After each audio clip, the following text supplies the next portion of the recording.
Bakunzi twama dusangira ijambo ry'Imana mu kiganiro c'impemburo, ndabaramukije amahoro ya Kristo.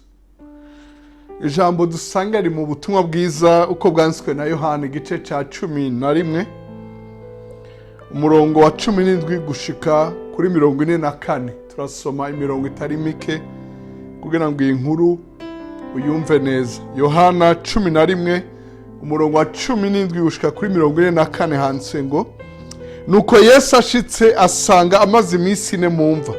I Betaniya hari hafi i Yerusalemu nka stadio 15. Barasobanura stadio 15 ni nk'ibirometero 3. Nuko abayuda benshi bari baje kwa Marita na Mariya kubirura kuko musaza wabo yapfuye. Nuko Marita yumvise ko Yesu aje, aragenda aramusanganira, ariko Mariya asigara yicaye mu nzu.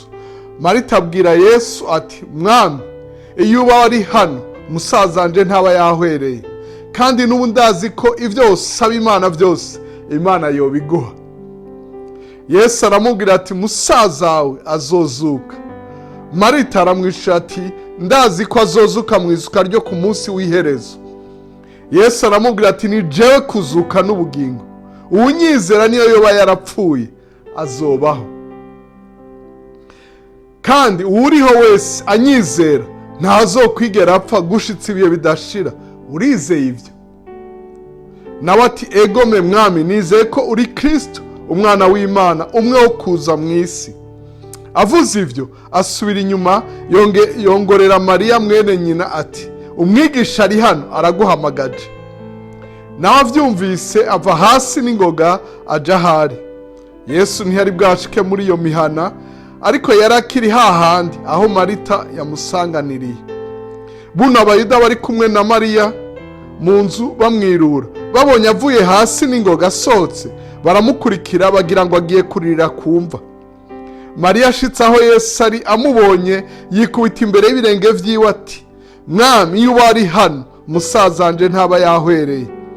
Yesu abonye ko arira, n'abayuda bari kumwe nawe barira, agira ikigumbagumba mu mutima, arawuhagarika.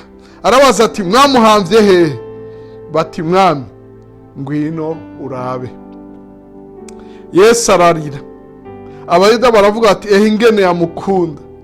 Ariko bamwe muri bo baravuga ati: mbega uwo yahumuye amaso y'impumyi ntiyoshoboye kubuza uwo ngo ntapfe?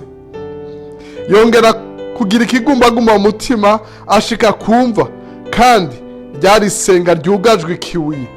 Yesu aravuga ati: nimukureho iryo buye. Marita mushiki wapfuye aramubwira ati: Mwami, erega ubu amaze kunuka kuko ko amaze iminsi 4. Yesu aramubwira ati: sinakubwiye ko niwizera ubona ubwiza bw'Imana?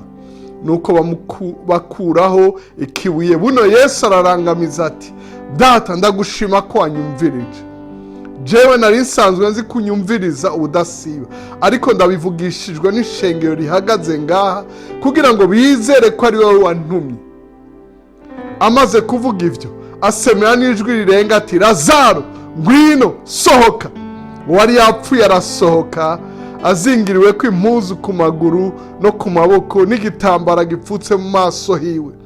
Yesu arababwira ati: nimumuhamburure, mumureke agende. Imana ishimirwe ijambo ryayo. Mukundwa uriko uradukurikira uri wenyene, canke abadukurikira muri benshi mu muryango, canke aho mukoraniye muri benshi, nkundira ndakore ngo aho Yesu ashitse ivyari ikigandaro bihinduka umunsi mukuru. Ndakwifurije kwakira Yesu kuko niwe kuzuka n'ubugingo. Imana ihabwe icubahiro. Oh, haleluya! Aravuga ngo umwizera niyo yo warapfuye arazuka, kandi umwizera akiriho ntazopfa. Turazi ko tuzopfa, niko birivuga, ariko hari ikintu Yesu akora muri wewe, agashirayo kuzuka. Wowe ukagenda uzuka, ukagenda unesha vya bindi vyahora vyonona ivyawe, ukava mu mwiza ukaja mu muco, ukava mu rupfu ukagenda mu bugingo, ukava mu gihombo ukaja mu kunguka. Ndavuze ngo Yesu ko yashitse, witege kwinjira munsi mukuru wawe, witege guhanagurwa amosozi, kuko agukunda kandi atahura ivyawe, kandi akubabaye, asangira nawe ikigumbagumba, ari kumwe nawe, yarahaciye, yarahabaye, witega ibihe byiza. Ndakwifurije umunezero mu byawe no mu bawe. Uragahezagirwa. Urakoze kudutega yombi.